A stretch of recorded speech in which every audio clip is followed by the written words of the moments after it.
studio mode. That should be studio. I hope we're not live. But anyway. I think it might be live now. But, why is this camera going crazy? Why is it on me? I'm in the wrong scene. I'm in the wrong scene. That's why. Yeah. There we go. Yeah, that seems to be working. Way. That's my dog. Yeah. There we go. What's wrong? What's Tom I doing? can hear your voice on my Oh, laptop. are you watching on my laptop? Okay. Yeah, we're live. Hi, me. Yay! I wonder.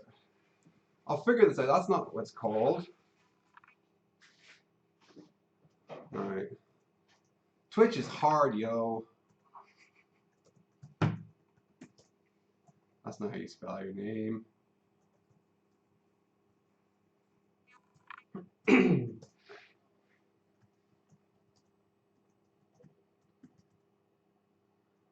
can't even type today.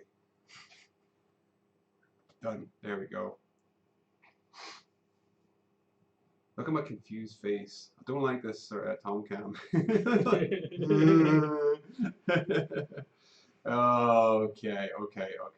Let me do this. Look, I can do a post on Facebook, and I can do a post on Twitter, and I can't find my phone, so I'm not going to do that. But yeah, let's see what happens. People are tuning in. I tried to set up this cool thing that when people like tune in or do anything that like pops up. I have no idea if it works. So let's see if this stuff pops up. Let's have a chat and see if stuff pops up. Yeah, awesome. Oh, yay! Look at that, it pops up! Hey! You see, the thing that I spent all week working on. Thanks to Bill and Britt. Twitch is so difficult, dude. Yeah, but we're there. Might as well just start talking about photography and stuff. Alright, I do an introduction. I don't have the things properly set up, and I can't do the thing, so I might just talk to the camera. But yeah, anyway, anybody who is watching this, whether it is live or whether it is on a recording on Twitch, my name is Tom, and I run Sorenzo Props, and this is a weekly, kind of weekly show where I talk to prop and cosplay people from all around the world, so that I can find out more about them, what they do, what turns them on, what their passions are, how they started out, and just basically get to know them and make some friends over the internet. This week it's a little bit of a cheat because I know Alasdair quite well. He is a friend and a business partner, and yeah, we've actually done a similar show like this, but yeah, I decided why not have somebody live in the studio because yeah, it's better than talking on the internet. I was cheaper to fly in than anyone else. Cheaper to fly in. Yeah, no time differences or anything. Oh, hey SARS is tuned in. Awesome. So yeah, usually I have a whole heap of questions, but I am totally unprepared because it's just Alasdair, man. Let's just start off with the very basics. How are you doing today, sir? I am good today. It's been a busy week, but I've managed to get in that sun a couple of times, and a little bit of vitamin D makes everyone feel a bit. I did not see a single bit of the sunshine today. No. I walked outside and it was windy, so I walked back inside. But yeah, we've got a lot to get to here. Yeah, sorry, there's always going to be a bit of a lag on the internet, unfortunately, but hopefully it doesn't disturb your viewing pleasures. So I know we spoke about this last year. It's almost like to the date last year. Almost a year ago. Yeah, almost a year ago. So let's just cover the basics because I know you have got some stuff prepared and you're going to actually talk about photography and some of the actual inner workings and some of your composition stuff and how you go about setting up for cosplay. Yep. Yeah, give it a go. And we've got a presentation which hopefully will work. But yeah, let's talk about you and how you started out because photography is reasonably new to you. A good couple of years, is it? 4 or 5, okay. pushing 6, I think. So let's talk about how you started out with photography, first of all, and then we'll move on to the cosplay and the sort of professional side of things. Well, like most folk, I had a little camera when I was wee, and then taking photos wasn't cool, riding a bike was cool, and then that wasn't cool, playing computer games was cool. So it was a good, oh god, what age would it have been? 6, 7 years ago before I actually bought myself a proper camera. you know the way it's in the back of your head, it's a hobby, it's something you like, but you don't make the time for it. So I made the time for it, got myself a camera, and within like 2 or 3 months, someone hired me for something because they were an idiot and they didn't know anyone else that owned a camera. How did they discover you? It was a friend. Oh, okay. it was a pal who organised events. He was setting up the kind of local community of a website in Glasgow, and said, Ali, you've got a camera, do you want to come along? And just hit the ground running with that, started shooting events. Did that on the side for a year or two before I found myself unemployed from my day job and wasn't sure what to do with myself, and thought, screw it, let's do this, and just jumped right in. Which I wouldn't advise to anyone. Don't give up the day job until you're a bit more settled in and you're a bit more knowledge behind you. But it worked out okay. Got away with it. Oh yeah, we should continue talking. Yeah, we should probably continue talking. Sorry. I thought you were just like taking a break for like a dramatic pause or something like that. So when did the cosplay come into it? Well, through my event photography, which I did for a couple of years, I knew the organiser of Glasgow Comic Con, and one year they said we need a photographer to just capture the weekend, and do you want to come along and do our shots? So they hired me for that, and did that for a couple of years before quickly realising most of the photos I was taking at Glasgow Comic Con were of cosplayers. And with each year, the number of cosplayers went up and up and up, and the sort of level of craftsmanship and effort that was always getting put in got greater and greater each year. So while I was shooting products and events and a bit of fashion photography, I thought, I wonder if these cosplayers would be interested in actual bespoke photo shoots to match the costumes they've made. So I, through knowing a lot of the cosplayers through Glasgow Comic Con and the other conventions we've got here in Scotland, I put the word out there and people started emailing me and got a few shoots booked in and just continued building up the momentum of it from there. And then, doing a couple of years of that location stuff, I decided to take my studio, my portable studio that I use for my commercial work, along to a couple of events, a couple of Comic Cons, a couple of comic marts in Glasgow, and started doing studio photography at these events where the cosplayers were already going to be and selling photos that way. And now I travel all over the country with my studio doing that.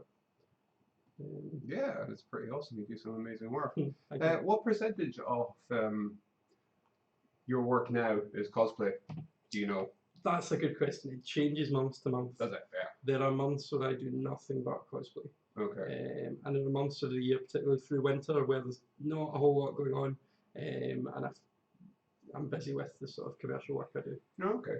This is my busiest time of year, the cosplay right now. Because conventions are happening. Aberdeen, Dundee, Edinburgh, and Rycon in Glasgow. I've had them all in a short period of time, almost every weekend for the past couple of months, plus the odd little location shoot dotted around. So it's been more than half my job for the past couple of months. Awesome. Yeah. One thing I've noticed, and I probably know the answer to this, but I don't really know the answer to this. But there is probably the same amount of cosplay photographers on an amateur level as there is cosplayers. And everybody's got a camera, everybody's taking pictures, and they're all putting them on. It's great. It's great to see this creativity, you know, because there's two sides of things. You know, there's the cosplayers who go and spend all that time, but then there's people who, you know, buy the equipment and go to events and take photographs and try and put it out there on the internet. How did you see about, you know, stepping up from sort of like being deemed as an amateur and taking it to the professional side thing? Was there a plan in place? Sort of business structure? Did you have an idea that you wanted to move forward with this, not just be another guy with a camera at a convention? Well, from the beginning, I was always, I never was a guy with a camera at a convention. I was offering cosplay photography as one of my services in amongst everything else. So it's always been within the context of hiring a photographer. I've never really called myself a cosplay photographer. I don't quite feel that that's a bit ingenuous to call myself that, because a cosplay photographer is to be one half of the hobby of cosplay. Yeah. You know, the cosplayers, and they hang out with their friends who are photographers, and they collaborate on things. I collaborate with cosplayers, and I am a cosplayer myself, you know, at the weekend and again. But I always make sure that to sort of set out that when you hire me, you're hiring a professional. You know, I would do it if for the love of it, you know, if I didn't have bills to pay, but unfortunately I do, and I have to fit in the cosplay photography and amongst all the commercial photography I do. Yeah. I just realised that we've got such a huge workshop here, and we've like crammed ourselves into the tiniest little corner. The cameras are set up horribly, and like there's what cables and all sorts. I can't get my legs out. Oh my amateur awesome. Talk to us about the photo booth, because I know from attending cons and seeing people go to your booth, and it's an attraction, it's a draw. Yeah. Anybody watching this who's not actually seen it up close might not understand what is happening. Can we show examples of that? We probably can. Yes, probably I think have a couple of examples. well, you talk and tell us about it, and well, I'll have a look at the examples and we'll figure it out. Well, my cosplay photo booth, I tend to brand it as a cosplay photo studio rather than booth. Booth implies a little box. It doesn't do a lot. Like I said, I bring my studio along, and pardon me, and I do prints and I do photos, but I'm not just selling the photos. I'm sort of bringing to the convention a little experience. A lot of photo booths you go along to, you stand, click, that's you, you're done, and you get a print and you're off. What I like to do is I bring you in and I talk to you about the character a little bit if I don't already know anything about them, and with you work to bring that character out in a sort of little performance through your posing, and then I use my lighting, I use my gadgets, all my little photography toys, tailored to whatever the cosplay is. I wouldn't use the same exact setup for like Spider-Man as I would for like a anime magical girl. Then once we've got the photos, they're zapped over to my laptop, and we spend another few minutes sort of editing, putting loads of effects and shiny things on, and that in itself is a little bit of collaboration between myself and the cosplayer, and it seems to be the bit that goes down really well with cosplayers getting to watch that. That's what I hear all the oohs and ahs. Definitely. Then once it's all sparkly, we print it, and you get a couple of prints to take away, which hopefully all your friends see on the convention floor, and then they come over and see me as well. Awesome. You've got one example in this folder. Just the one. Oh, it's an old one as well. It's an old one as well. So let's see. There we go. So this is of our buddy Mike from What You See Here Creative. And this is a pub in Glasgow. This is literally in a pub in Glasgow. Yes, it's a couple of years ago. Yeah, it's a couple of years ago there. But yeah, you do far more exciting ones where you add like sparks and flames and backdrops and smoke and all sorts. Well, this gives you a sort of idea of like taking the character to life, and adding that little bit of atmosphere around them. One of the things that I've sort of really enjoyed doing my photo booth is how quickly I've learned to edit. And the time it took me to edit that photo with the blur in the hand, that probably took me 2 or 3 minutes a couple of years ago. Now in that 2 or 3 minutes I could probably add like stars and an explosion and all kinds of stuff. So that I've seen move over to the rest of my work as well. Yeah. My editing Photoshop work is like rapid. I've seen you work. It's great. I tend to sit and watch them and try and what was that? What was that? And he's like, shut up, I'm working here. I just realised I never actually pressed start recording, so I don't have it downloaded this. Oh no, it's not getting archived. No, well it'll go on Twitch, but I wanted to have it so I could put it on YouTube myself. Because we can sort of splice out all the crap that happens. Really crap like this. I'm sure you can find a way to rip off Twitch. Oh no, you could never do that. Wink. Who's that? Angry Strange 166 has found it. Didn't realize it was on Twitch. Yeah, sorry, we moved to Twitch. By the way, I don't think I posted a link because Facebook doesn't like links. So on the Facebook event, there's a link to Twitch. There was a link to Twitch, was there? Buy tickets. Buy tickets, yeah, I know. If you buy a ticket, it takes you here to Twitch. People keep on saying, "Oh, sorry, I can't can't come. come, I live in like America." Like, yeah, I don't think the event page is working out. Right, for those who are of the geeky persuasion, tell us about your equipment.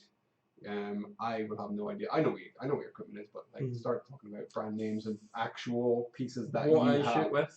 Yeah, what you shoot with. Well, I am a Pentax user. We're a rare breed. I've currently got what was Pentax's flagship camera and a whole bunch of lenses, which I do different things with.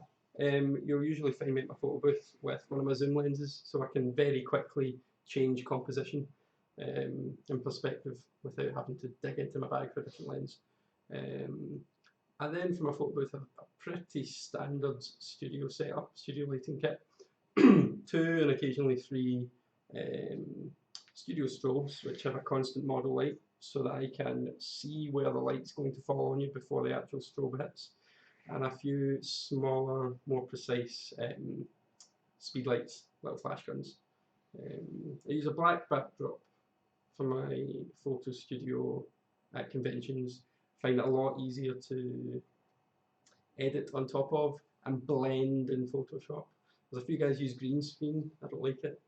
I think getting a really effective blend with subject and composite background on green screen is quite tricky to do well. So don't bother with that. I like to use a black background to paint light on and then add texture to that light, as opposed to putting an entire image in the back. On location, I'll take those speed lights, the little flash guns on my stands, and we'll run around the forest or something while I'm still using studio style lighting to light you up, which is a lot of fun. That's about it. I have a few wee gadgets I like to use. I've got a little sort of portable projector system, which is really nice for adding some bells and whistles to things. I even have an example of that in that folder, do we? Do you have an example of that in the folder? Let me have a look and see what I can find. Projector, oh, I know the one you're after. It's at the end, isn't it? No. No. You might not even have one in this folder. No, you don't. I thought you had. We're on Tom's laptop today, not my laptop. Yeah. No, you don't have the projector one. I thought I knew the photograph you're after. That's alright. That's alright. Yeah, that lets me blend in the sort of elements from whatever the TV show, comic book, whatever it is, into the photo in a way that's a little bit more authentic than plopping it in Photoshop. I've got a few other bits and bobs. I've got some prisms that I like to shoot through. It gives me some cool reflections and effects. So yeah, in my camera bag, it's only a wee bag, but it's full of tricks and toys. Yeah, and it definitely is. Tentacle Creations just says hello! Hello, Tentacle Creations. Thanks for tuning in. By the way, guys, anybody who's watching live, feel free to add in some questions for Alasdair. They can be, keep them relevant to photography, please.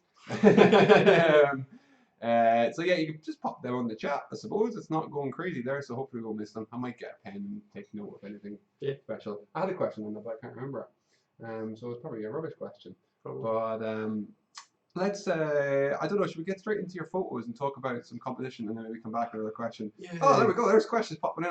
Oh, it's Alvin. Oh, great. Right, we'll get to that question in a bit, Alvin. So I'll tell you what, let me look at these photographs and let's pick one that you want to talk about to start off with. For those who are interested in how you go about setting up your pictures, composition, lighting, etc. You choosing one, are you? Oh, am I choosing one? Yeah, I'm picking so you can choose one. You can go to the one we had of Mike, actually. Okay, let's go to the one we had of Mike, and I went past it. There we go. There we go. Okay, so. Well, composition you mentioned there. Yeah. There's a few things that, well, any photographer has in the front of their mind before they go to a shoot.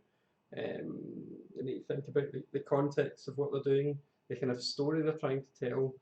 For this one, I would have gone online, YouTube, and watched, you know, the Batman Red Hood little cartoon film that came out a while ago. I know Scarecrow's in that one. I think it's that one Scarecrow's in. Oh, I've not seen it. Basically, get an idea of the character and what you want that character to do, and then start to think about how to build up that story through an image. So for this one, 2 elements, light and composition. Firstly, I've got that hand coming right out the screen at you. Now I've added the blur in Photoshop, but before Photoshop I've used a really wide angle lens to make the hand that's near as big as the head, bigger than the head. It can come right out and stand out as an element of its own. I could have zoomed in and stood back and have the hands up like that. Hands up like what? Yeah! But that would have been a totally different perspective to this one. Yeah. With Did you just touch my keyboard? I just touched the keyboard. My word. I'm taking charge. Ah. You don't get that with internet guests. No, you don't just put you their don't. hand on your laptop, you know? Alright, back to the job at hand. Aye. So this one, the perspective, I used that wide perspective to accentuate that hand coming in, give you that sort of disorientated feel with the image, the way Scarecrow does. I know it's Batman Begins, or one of the Batman Begins films you take that you drink the water and you go crazy and he's all scary. Yeah. That. Secondly, lighting. Now, lighting in here is very comic booky, a bit crude and a bit simple, but we've got that green kind of almost kind of neon green lighting that sort of suggests sort of like, I don't know, where do you see that colour? Sort of radiation and sickness and all that kind of stuff. I see radiation and sickness all the time. Yeah.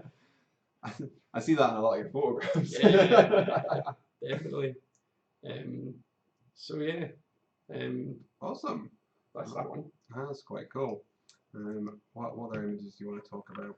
What would lead seamlessly on from that? Yeah, seamlessly on from that would be. Because that's your only phone booth one. Everything else yeah. is location shoots, which are really quite pretty. So. Let's see. Let's have a look at that one. Okay, this is a nice one. So this is Blake as Rin from an anime I forget the name of. Like every anime. Yeah. But this photo I had planned for a while before I managed to take this shot. This was at Okinawa a couple of years ago, and it's underneath the Kingston Bridge. And what I wanted to do was to use that perspective to draw the eye to the subject. There's a thing called leading lines, where you focus in on the subject. They don't need to be in the centre. What you do is you draw the eyes to the subject. So I've got in this the line of these pillars leading from the background right up to Blake there, leading the eye to the centre. And I've also got this gap in between the columns, up and down, this gap of light shining through that just draws the eye straight to them. This image is in this folder because for a long time this is one of my favourite photos I've ever done. I think it's brilliant. I love that one. That is very good. I'm learning so much. What's happening? There's some questions there, and is that what I just need to make this bigger. Zach says hello. Hi Zach. Yeah. Right. What picture would you like to talk about next, Alasdair? Well, again, if we show this Loki photo, Loki. Who's Loki? That's Phil as Loki. Yep. Same trick once again. This is essentially the same photo as the Rin photo, but in a totally different location. This is at Collector Mania, I think, and I've used all these lines and pillars and things again just to draw the eye over to the subject. You'll hear a lot of photographers and artists talk about the rule of thirds, and how the subject being at 1/3 of the image is pleasing in some way. Now, the rule of thirds is a bit of a lie. Whenever I'm doing a workshop, I've got a workshop I do on composition. Rule of thirds is a kind of neat cheat, but it doesn't always work. Now in this image, it works, but it only works because the eye is led to that 1/3 of the image. If those leading lines in the background of the pillars weren't there, it wouldn't really make sense to have Loki off to the side like that. I think, have we got another image that would sort of demonstrate what I'm talking about?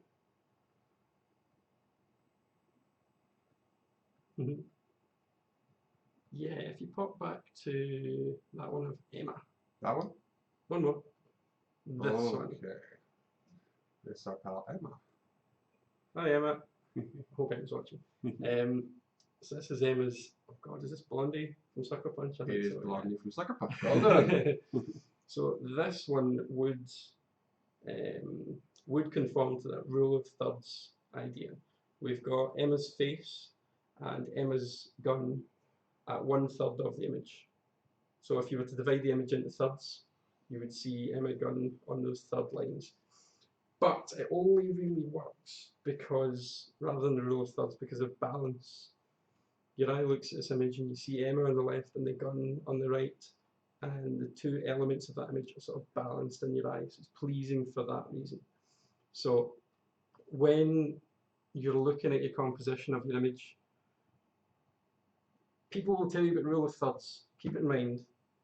I think it's an unreliable cheat. What you want to think about is balance, and balancing your subject with whatever else is in the image, and using that balance to lead the viewer's eye to your subject, because it's your subject you're trying to highlight in the image. So yeah. Awesome. We're getting lots of questions in. Awesome. And I don't have a pen, so I'm going to just let's get through some before they disappear in memory. So Alvin was asking about what version of Photoshop you use. Yes.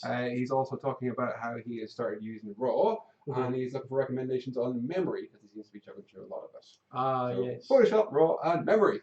Go! Photoshop, I use Here, CS5. I'm going to grab a pen. Yeah, I use Photoshop CS5, standalone version of Photoshop. It's a couple of years old now, but it does most of what I want to do. I am looking to update to the Creative Cloud at some point, which is the monthly subscription version. And with the subscription, you get all of Adobe's software. So you get Lightroom, which I haven't used a lot, as well as the sort of video, Premiere Pro and things. But at the moment, I just use Photoshop and Camera Raw for most of my editing. If anyone doesn't know, the file that the image comes from in a camera, most people are familiar with JPEGs. Sort of higher end cameras can also shoot in raw image files, which are uncompressed.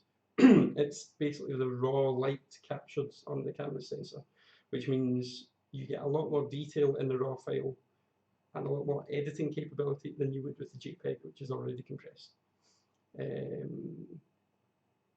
What was Alvin's question? I don't know, can we go back and see it? It was so I use Photoshop. I use Photoshop Raw. Photoshop memory. Oh, memory. Memory, as in the larger files of no, I can't seem Camera Raw. I can't seem to go back and get it. Well, raw files are a lot bigger than JPEG files. So all of my memory cards for my camera are 32 or 64 gig. Okay. And I will go through a couple of those in a day. Often. Yeah, quite often. Wow. Depending on what sort of event I'm shooting. If I'm shooting an all-day event or a wedding, for example, I'm going to take a few thousand photos in a day, and that's going to burn through gigs and gigs and gigs. Oh, okay. So there you go. Get your memory cards. They are quite affordable nowadays. They're cheaper and cheaper, and they're cheaper and cheaper. I think, what is it, the size of the card that costs a tenner is twice as big every year. Really? So a 16 gigabyte card probably costs a tenner now. Next year, a 32 gigabyte card will cost a tenner. Wow. In terms of memory on my laptop, my laptop grinds to a halt regularly because it's just full of photos. Yeah. So I have a series of hard drives that everything's backed up to, and every month everything goes to the hard drive one and is backed up there, and then it all gets backed up to the second hard drive as well. And I keep one at home and one in the office because you never know when a lightning bolt might hit your house. Keep your backup. Excellent. So Red Baron Photography has got a question. Yeah, hopefully that answers your question. I'm sure if you tune in again. Somewhat of a shoddy photographer, lies. Very, very talented photographer. Do my utmost to capture everything I can in camera with minor amount of dust removal done in the likes of Photoshop afterwards. How do you feel about the line between photographer, retoucher, digital compositor. That's fun to say. Compositionist. Compositionist. Whilst he appreciates and always smiles at the results that David Love produces, he himself aims towards the styling of Ainsley Joseph. I don't know who those people are, and I can't even say that last word, compositor. So I'll let you take over. Well, David Love has always been one of my inspirations in terms of cosplay photography because his stuff is gorgeous. The colour he uses and the sharpness of it, but all of his stuff is very heavily studio shot with all the background context edited in. It's done very well though. Like, a lot of it you wouldn't even know it's shot in a studio, but all has this very sharp sort of look to it. I'm sure Neil Redburn and I can look at it and know that it's that composite, and he's an expert compositor. But no, his work's beautiful, but it is slightly different to the kind of stuff I do and the kind of stuff Neil does. I do a lot of editing for my photos. I do a lot of post work in Photoshop to add extra context and extra bells and whistles. And that line Neil's asking about between photographer, retoucher, compositor, I think that line is, I dispute that that line exists. Oh! I would say no line. I would say that line is something we as creators and probably fans of the work place upon these people. I am always loath to these discussions where people complain about how much something is edited, or how did you produce it as a digital? Well, I don't like it.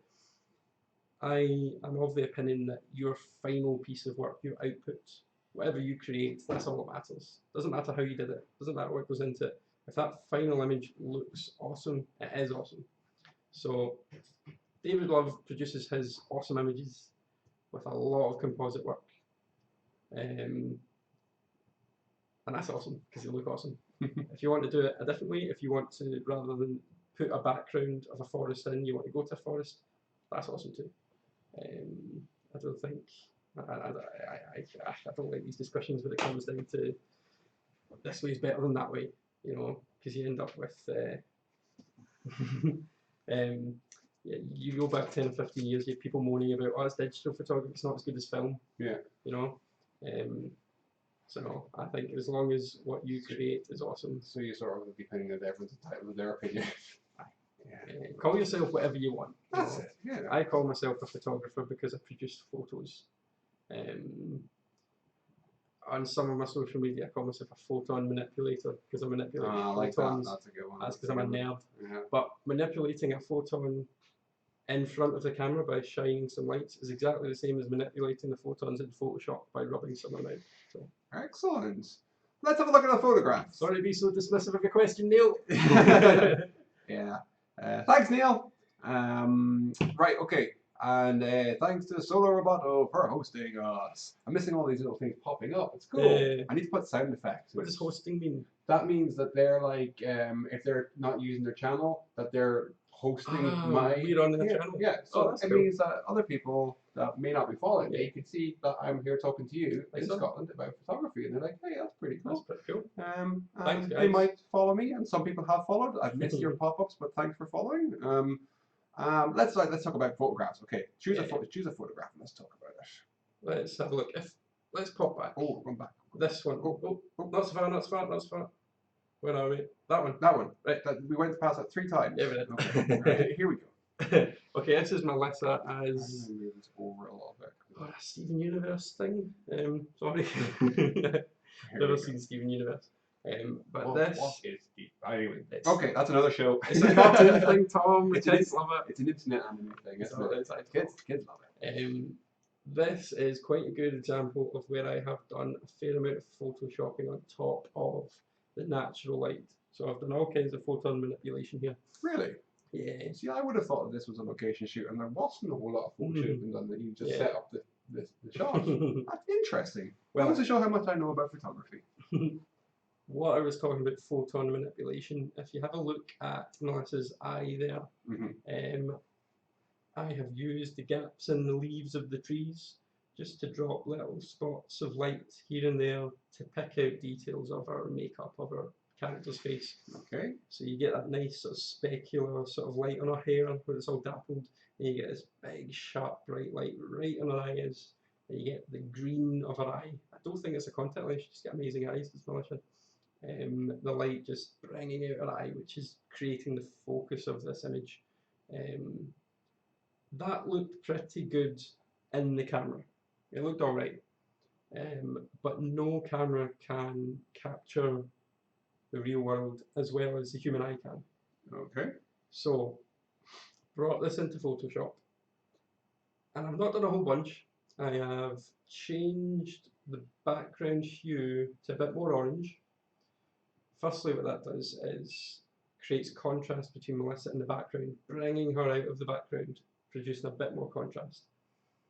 Secondly, I have that light over her eye, I've accentuated a little. So where the shadows are, I've just painted in to make the shadows a little darker, and where the light is, I have brightened up just to make the light areas a bit lighter to accentuate that contrast of the light and dark and bring out that eye even more, which is, I mean, the eyes are really striking. If you saw the before photo before Photoshop, it wouldn't be quite as striking to you. Now, that means this image didn't exist in real life. You couldn't have taken that with your phone. But I don't think that matters, because it's a photo of a girl who's a gemstone from a cartoon. So okay. it's not real, you know, it's not real. It's all not real. But I've kept the Photoshop subtle to the point where you barely even noticed it was there. Yeah. You wouldn't notice it because it's an image of her and her character, and her character's coming out through facial expression, through the colour of her eyes. I'm accentuating that. I'm accentuating what's there. I'm not putting something that wasn't there. I'm just enriching what Melissa brought to the scene herself. Awesome. Yeah. Okay, question time. Do you know one thing I don't like about? Oh no, you can do it. But Geraldine Dowell, I think it is a photographer and wanting to get into shooting cosplay. Okay. So what advice would you give about this genre? So they are a photographer, but they want to shoot cosplay. Right. If you want to take photos of cosplayers, there's nothing stopping you. There are a million Facebook groups out there full of cosplayers, full of cosplay photographers, arranging photo shoots amongst themselves. You go take photos. go take photos of them. Go along to a convention and meet some cosplayers. Say hello to them. Don't take a photo of them from behind the bushes while they're having a lunch. Walk up to cosplayers, say your costume's amazing, introduce yourself and suggest some ideas for a shoot, and take them off for a photo shoot. And make sure you give them your card so they can check out your photos later.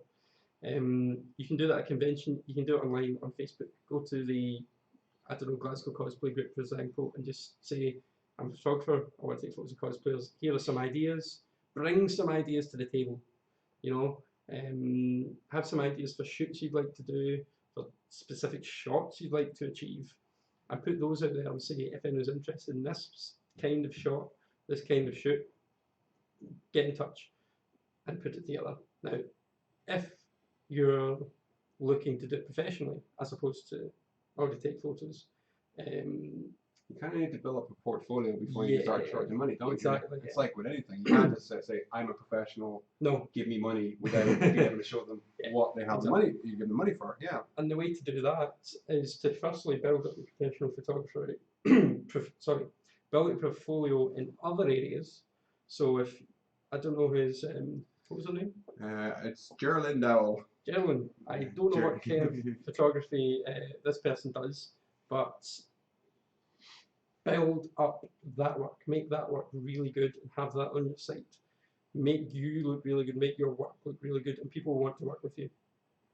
And for the actual cosplay side of it, do the same thing. Come up with a few ideas for shoots, some things you'd really like to achieve, things that will look really good on your portfolio, and contact some cosplayers and make it happen.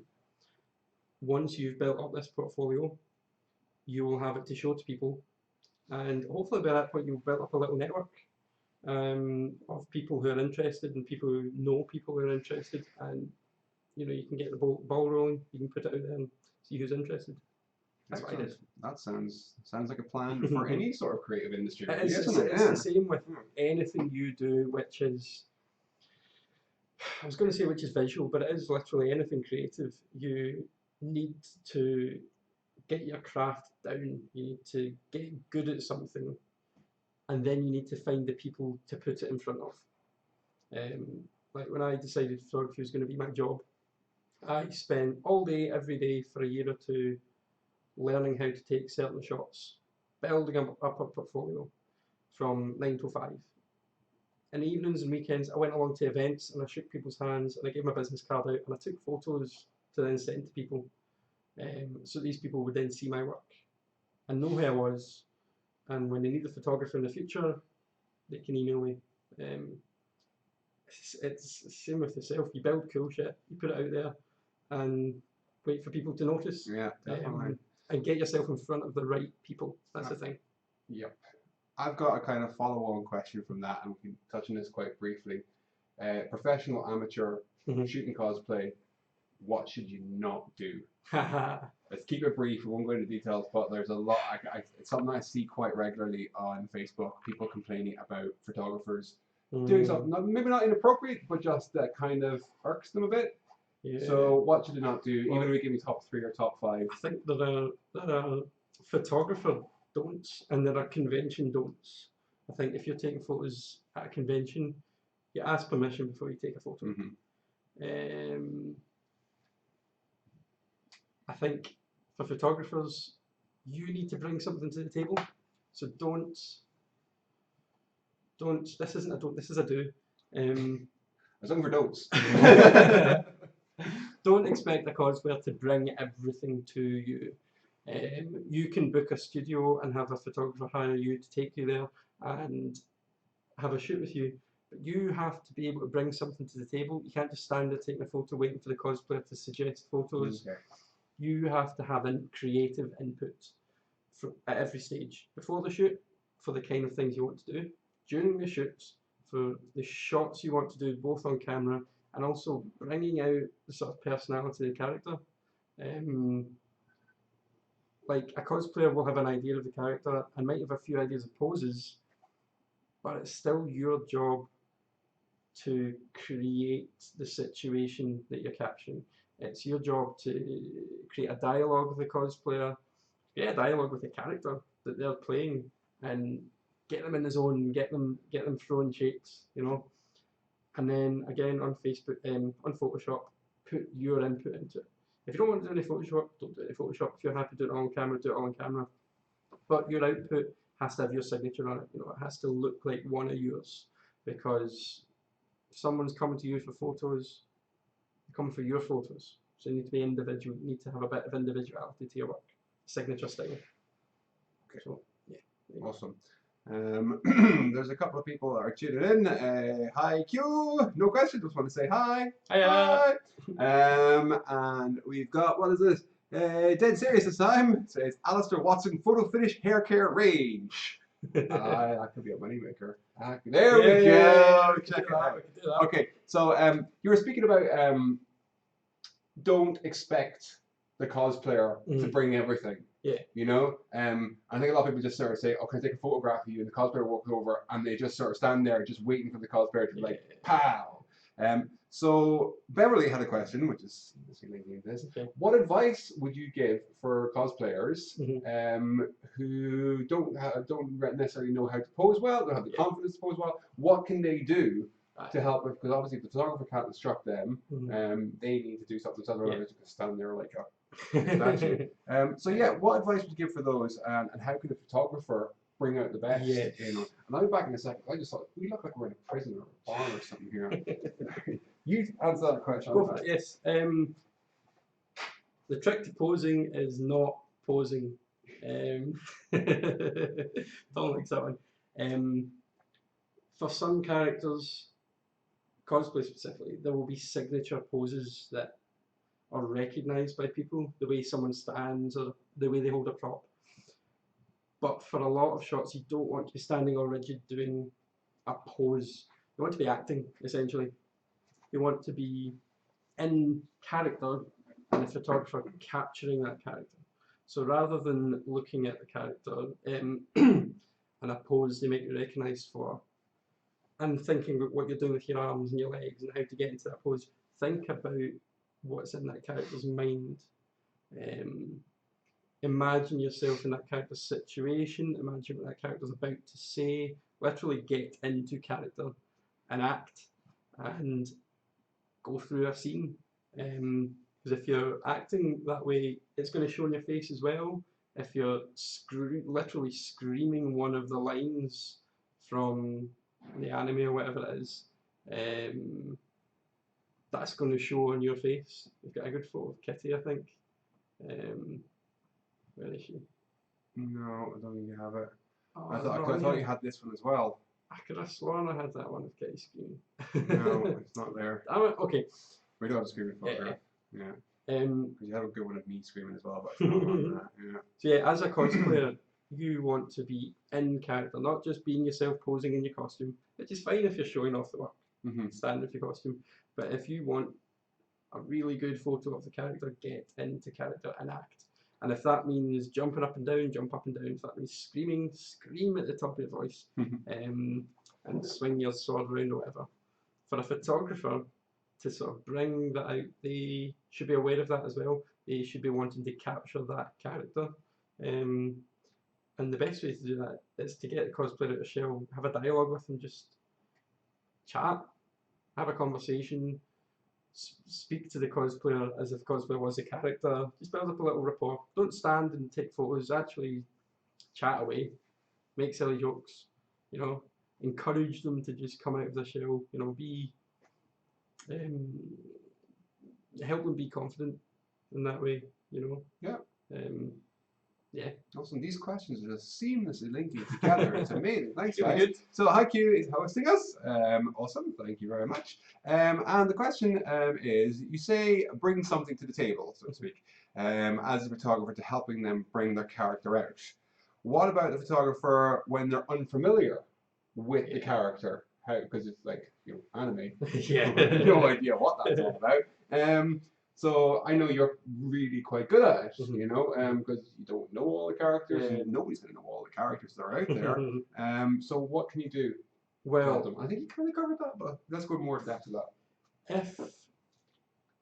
If you've got the shoot booked in advance, if the shoot's a week away, buy a bag of Haribo and watch YouTube, watch an episode of the thing and get an idea for it. If you don't have that, or you don't have time for that, even if you've done that, when the cosplayer's with you, ask them about the character.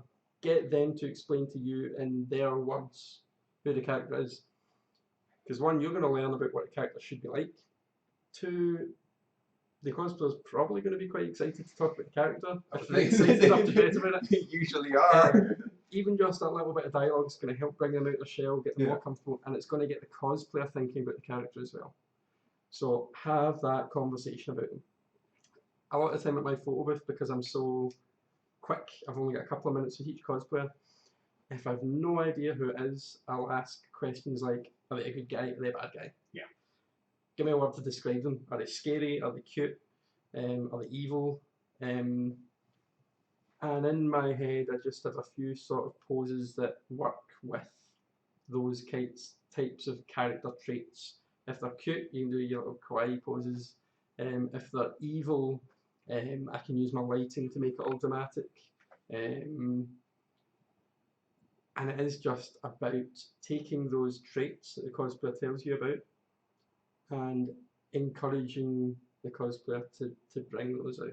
You know, if you're evil, what's an evil face? Make an evil face, you know, simple things like that. I would imagine that as a photographer instructing a cosplayer into a pose would be a hell of a lot easier than trying to instruct, like, you know, a high-end fashion model or something like that, because characters kind of have their poses Yeah. already Well, developed that's it. under like comic books. Have the characters, you know, on the front cover doing whatever they do. You know, you can reenact scenes from movies or video game Well, poses. that's it. You have So it should be those, quite easy. you have those signature poses,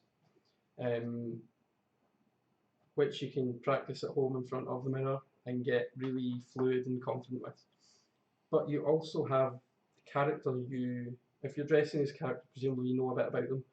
You know how they act, you know how they hold themselves, you know what their motivations are.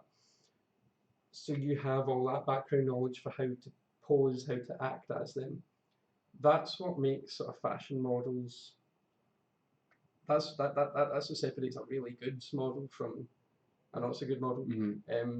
Is getting a brief from a designer or whoever's putting the shoot together, and getting an idea of the atmosphere that needs to be brought across, essentially the character they're playing as a model, you know, knowing what sort of poses to hold, what sort of attitude to show in order to help communicate whatever product or whatever scene the shoot is trying to communicate.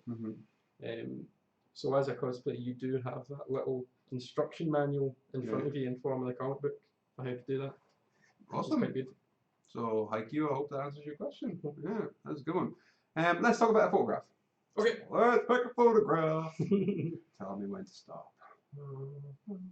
Let's see, what have we not talked about? We've talked a bit about composition and things so far. I wonder if we could talk about lighting. See, I want to talk about that one, because that was fun. Let's talk about that one. Let's talk about that one. That was fun. This is the first photograph that Alasdair took of me. Yeah. Look how short my hair was, man! Yeah, man. That's like 4 years ago. About 4 years ago, yeah. This was just as Game of Thrones was. So that's Series 2 Game of Thrones. Yeah. Where they're advertising all the characters with the blue lights and the kind of warmer light. I re-edited one of these for myself a while ago. And took one of my cat as well. That's right. This one was fun. It was in your house with a black bed sheet as a background. And all I had to do, all in my mind, was get a contrast with the soft warm light and the harsh blue light. And at the time I didn't have a whole lot of kit to do that with. So I've got my little umbrella on your left hand side, and I've got another flash gun on the right hand side. I'm pretty sure I'm firing through a little blue breakfast bowl from IKEA. Yes, that's how I'm getting that blue light. Yeah, like duct taped over the flash gun. That's right. And it works.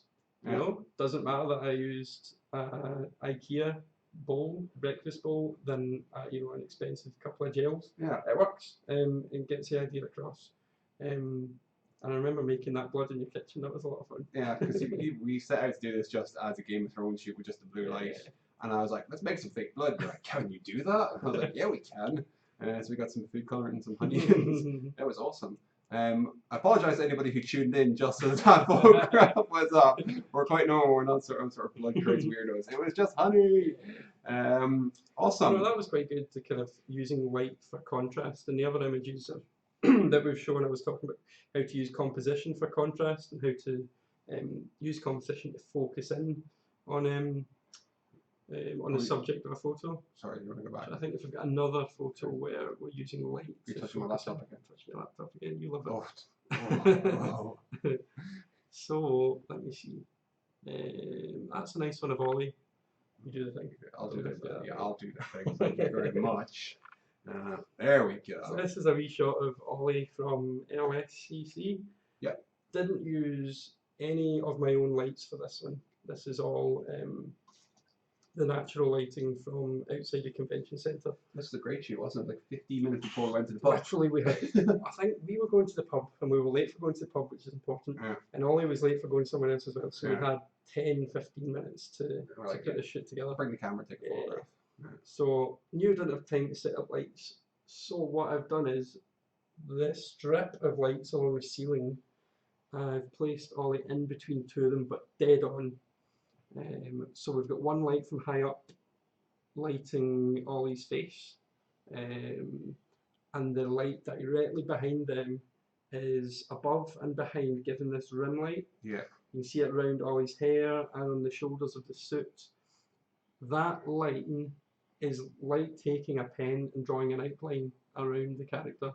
It's giving us contrast between the character's suit and that dark background behind. Zoom in a bit. Can we zoom in and still show it on the feed? That'd be awesome. I think so, yeah. Yeah, zoom. Hey, cool. Yeah. It's not the highest resolution though. Nah. Yeah, so we've got that rim light glow around the hair on the suit. The light as well gives a little bit of an aura in the background which leads the eye to the lighter area, as well as the eye sort of finding balance in an image pleasing. The eye is usually drawn to the lightest part of an image. So we've got that light highlighting Ollie's face and that sort of white collar around the suit, and then the green light in the question mark. The background from that natural light sort of fades out into darkness.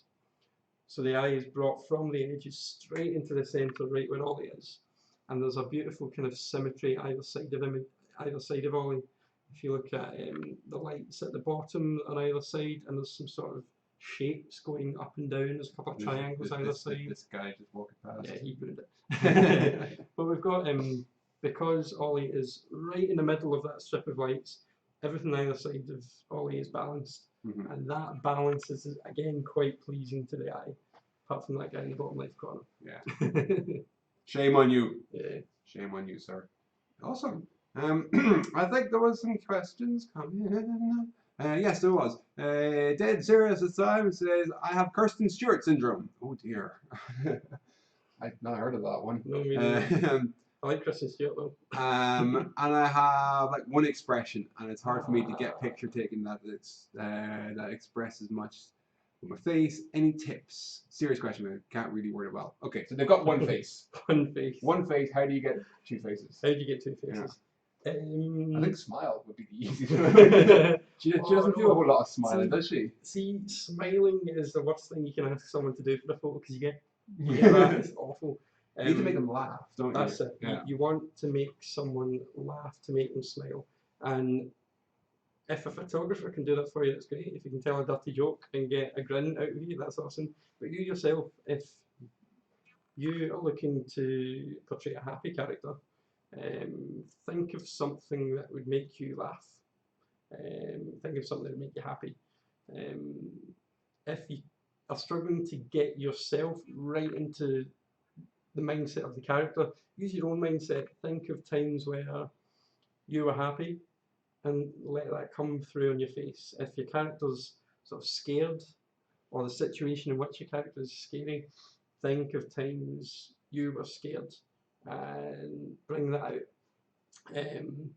If you can get into the mindset of the character, think of when the character would be scared. How would that character act if they were scared? And do that. And act out. Everything from how you crunch up your eyes to how you move your arms and legs.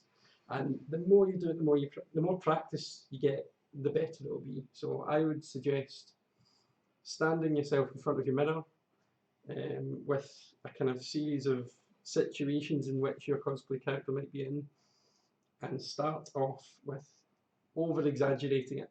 So if you've got like the one face, practice an over the top happy face and do it in a mirror and look at yourself. If you're doing a really angry character, do over the top angry, because once you bring yourself out of your shell and you become more confident and more comfortable going over the top with it, you can then tone it down a little. And then you can always get to a point where you bring your phone out and start doing some selfies of you doing these silly faces. Yeah. And then once you're comfortable yourself doing all these silly faces, you can start to do them when there's a photographer in front of you as well. If confidence is an issue, I would suggest your first few shoots, make sure it's a friend, even if it's a friend with their phone. Camera, yeah. Just get yourself into the swing of it with shoots that are comfortable, because when you're comfortable, that's when you're most confident, and when you're most confident, that's when you're going to be most in character. If you're not confident, and you're scared and you're nervous, you're gonna look nervous. So practice by yourself, practice with a friend, and then build your confidence up that way. Then head out into the world. That's what I would say. That sounds like awesome advice. I've thought of something. I'm going to put you on the spot here. Uh-oh. Oh, yeah, this is good. Because this has been quite a popular little stream, and there's lots of people are actually interested. There's like 15, 20 people watching the questions you've been throwing in. Okay. But I have seen you work. Mm-hmm. You have photographed me, and you have photoshopped me, and you've done a lot of stuff. I've seen you work at conventions. I've seen what you can do.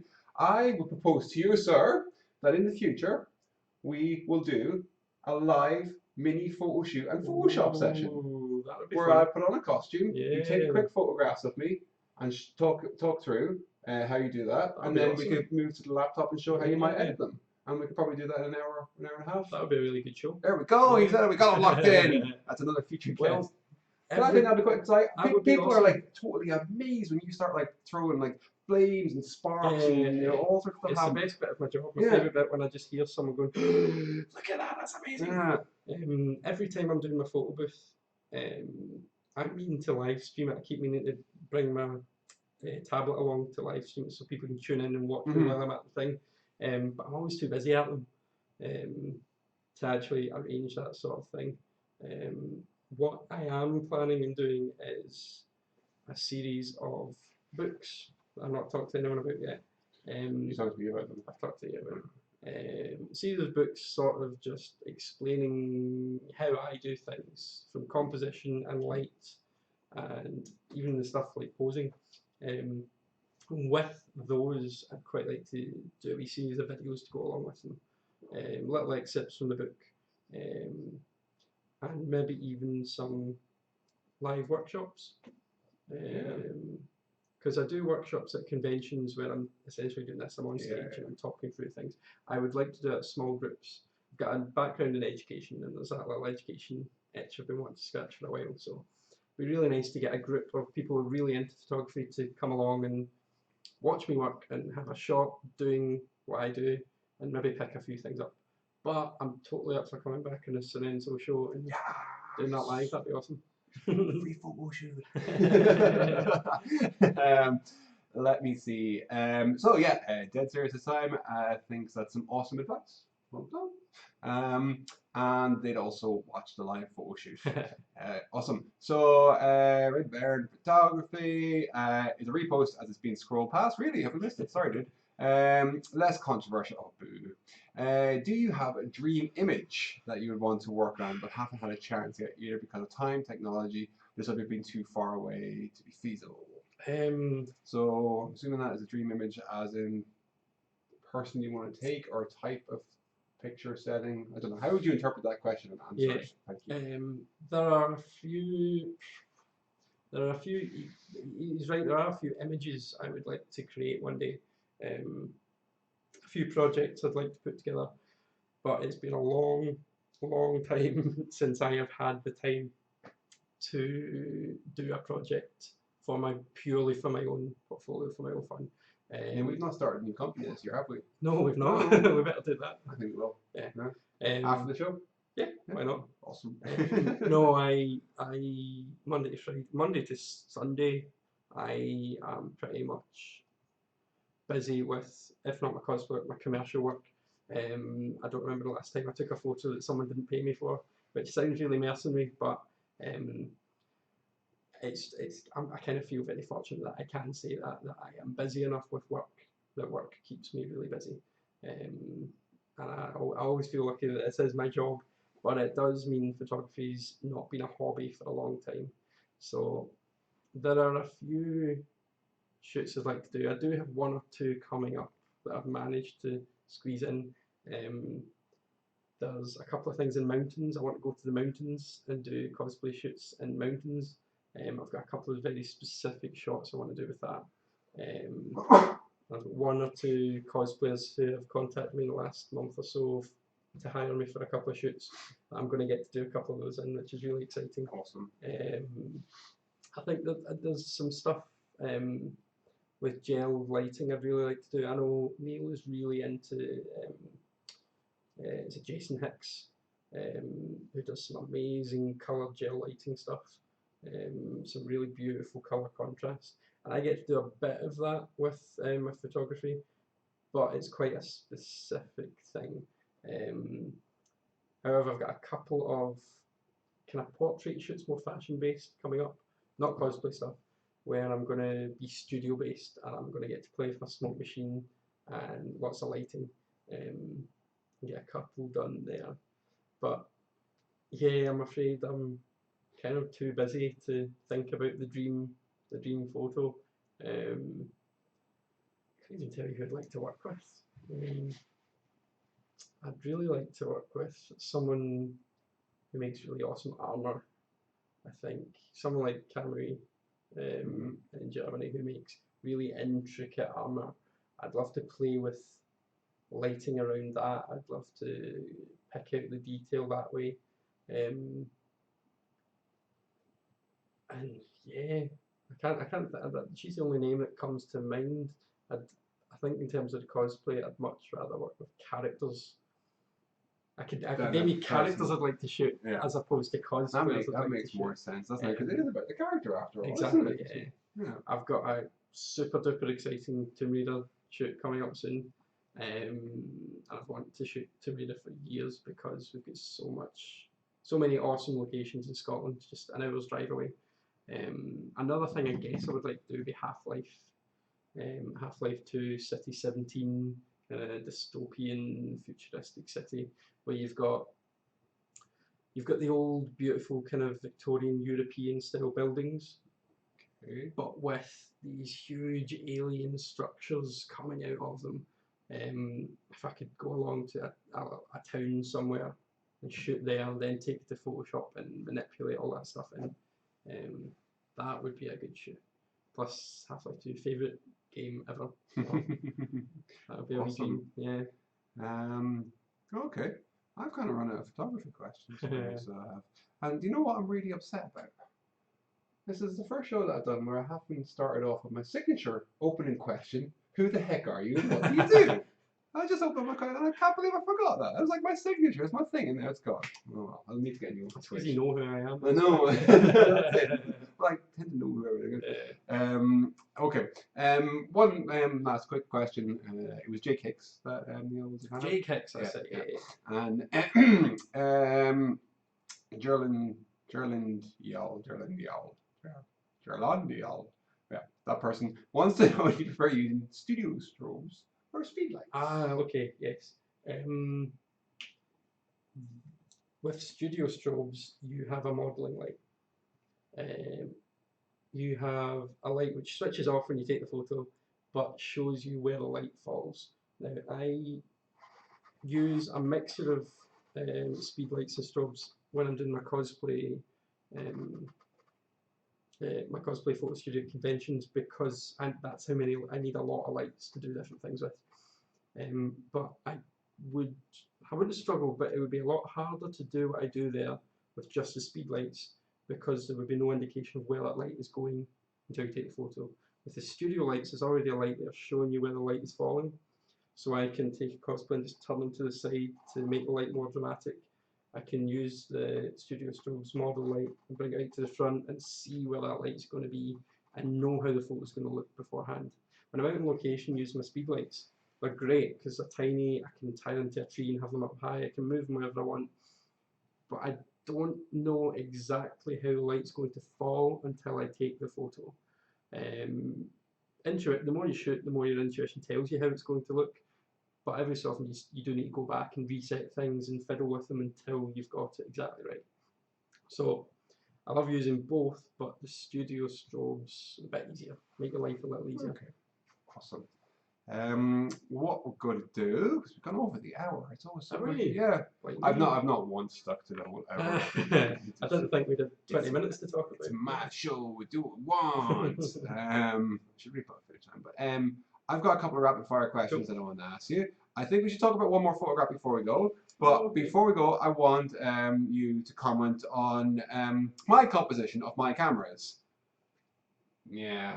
See this camera here? I'm never using that again. It's so horrible. But yeah, second attempt. I wouldn't mind, but I asked you, and you're like, "Yeah, it's fine." And then let me go like. It's alright. Next time we'll go outside. We'll drag a desk and we'll do it out in the car park. But we've missed the summer now, so we're done. We see that I've done that deliberately. Well, this is an annual show. See, I want to show improvement, so I want the first show to look a little bit, and then the production value will go up, and there'll be things flashing and fireworks and all sorts of stuff. You wait and see, it's going to be epic. So let's talk about another photograph. One last photograph to talk about, and then I can give you a couple of rapid fire questions, and we can go do some more work because we are busy. Yeah. So which one would you like to talk about? Let me see. So we've talked about a lot about light and composition, which a lot of these cover. I wonder if there's one here that is a bit different.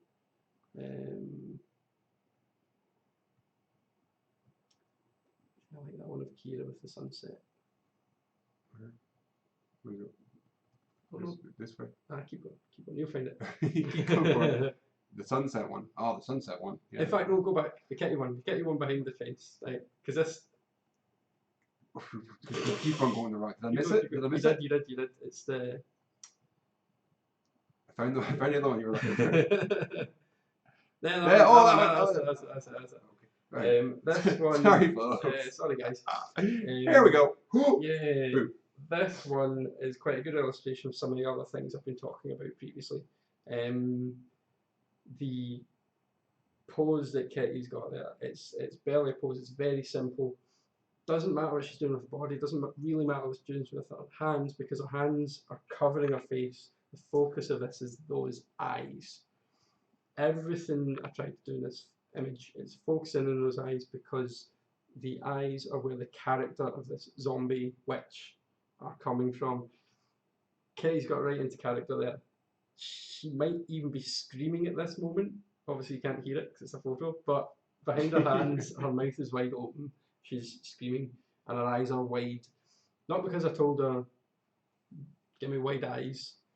I told her to get into character of the witch, be terrifying. That witch howls like a banshee and she's terrifying.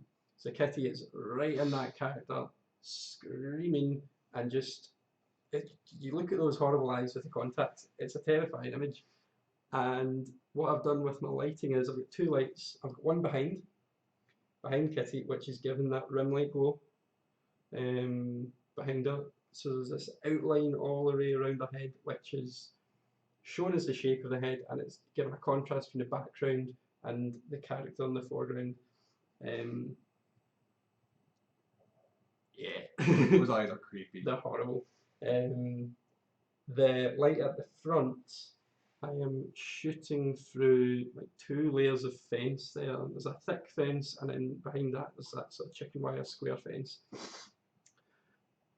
which is drawing those shadows on her face, and the lines themselves are dividing up the face so that we've got the eyes in each hole of the fence, and the eyes are just, our eyes are just led to her eyes that way. It's a pretty horrible image. I love it so much. Beautiful image. What are you talking about? But yeah, I thought that of course is my beautiful girlfriend Kitty Lapse. And it's the Left 4 Dead witch, correct? And she actually got trained into town dressed like that, didn't she? She did. And that photograph was taken at the back of an old man's pub. Back and they all came out to see what was going on. My studio is above this pub, and I saw this little back court which is horrible and grotty, and I thought that is perfect. So I managed to wangle with the pub manager to let us outside, and it wasn't till, it's quite a skimpy costume she's got on it, and manky as well. She's covered in body paint and dirt, and her hair's all mental. And it wasn't until about 20 minutes into it that we looked around and saw like 3 windows of old men with a pint staring down watching it. Awesome. Worth it. Right. Is Kitty watching? I don't know, I hope so. Hi Kitty. Hi Amy. Hi Amy. Hi Amy. It's past your bedtime. Okay, so we have let's get a couple of rapid fire questions in. Yep. And biggest influences. Oh, that's a good question. Not many of my influences for my cosplay photography are actually cosplay photographers. I like to follow blogs and Facebook groups with fashion photography, wedding photography, gig photography. and I steal bits and bobs from there Okay. to then manipulate into images of my own creation. That's pretty So cool. like there's a couple of images that I've done with cosplayers with a puddle. Find a puddle, stand the cosplay on the top of it, and then use a really wide angle lens and get right down in the ground and make it look like they're standing in a lake. That is a bit of wedding photography I've seen recently pop up here and there, and I thought, cool, trying that out. In terms of cosplay photographers, a few of the names that popped out at me were David Love. His stuff's great. Is it Martin Long? Yeah. His stuff's Martin Long, I yeah. love his stuff. Is amazing. Yeah. And BV Photography, the Australian one, works with Jessica Negri. Oh yes, I know the one. Yeah. His stuff is not Photoshop heavy in terms of adding the sparks and the effects, but he gives his colours and his tones and his the atmosphere he adds to him is just beautiful and sort of dreamlike and colourful. It's lovely stuff. Awesome. What's next for Alasdair Watson cosplay photography? Oh, Alasdair Watson cosplay photography. What is next? Do you have like a plan? Like obviously, I don't think you had a plan starting out. No, not starting out. Do you have a plan in a direction you'd like to go? Like to take it? Do you see yourself in a certain place in a year or two? I would like to do more of the convention work. At the moment, I do most of the events in Scotland. I want to take that further south and go in England. If I could do a different convention every month, that would be the dream, to travel around the UK doing it. I've done one or two in the northeast of England. I'm hoping 2017 to get to even more. So in terms of the photo booth, more of the same. Building up my speed, building up my toolkit and my box of toys for my backgrounds and things. Always improving the images, getting myself faster and getting to more events to take more photos and more cosplays. Awesome. Comparing the very first cosplay photograph you took with the latest one you took, what would be the biggest lessons that you have learned in that time? Blimey, that's a good question. I think my first ever photo shoot. Keeping it simple. Yeah. Don't need you to go off in a half hour about everything you learned. Biggest lessons. Biggest lessons. Composition. I was talking about the rule of thirds earlier. That was a hindrance to my ideas of compositions, and I think an understanding of separating the subject from the background, not just choosing a cool background, but choosing a background that makes sense with the character, that you can bring the character out of as well as embed in. Thinking about composition in that way, not just how you put the photo together in the camera, but how you create the scene wherever you are, like that. Awesome. I'm not good at answering questions quickly. I know that. It's great, but we've got work to do. Yeah, we do. Oh, we've got some people are asking. I asked the rapid fires. What are you talking about? Okay, so we'll give them the rapid fires. So Neil wants the rapid fire. Stick with still images or dabble with video. Fine. What is going? What is that? My phone just stopped randomly talking about Wikipedia. Yeah, it's back to iPhone soon. Look at that. How did they just Google rabbits on its own? Anyway, right. Then. Weird. Yes. Video. Yes, I already dabble in video. I already offer video for a lot of my commercial clients. Nothing too complicated. Sort of fly in the wall stuff with the odd interview. And I love doing the video with the commercial stuff. Moving the video into the cosplay is something I plan to do slowly this year. The idea I have is teaser trailers for movies, but it's the cosplayers. That's cool. Nothing complicated, very teasery. All about the action, nothing complicated. So yes, video coming soon. Awesome. Penultimate question. If you could meet 3 people, any people, alive, dead, fiction, non-fiction, celebrity folk you know personally. Yep.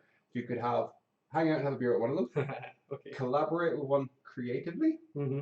or someone that you would just fangirl over, Right. like Shriek, Pee Your Pants, Mhm. Can't Talk.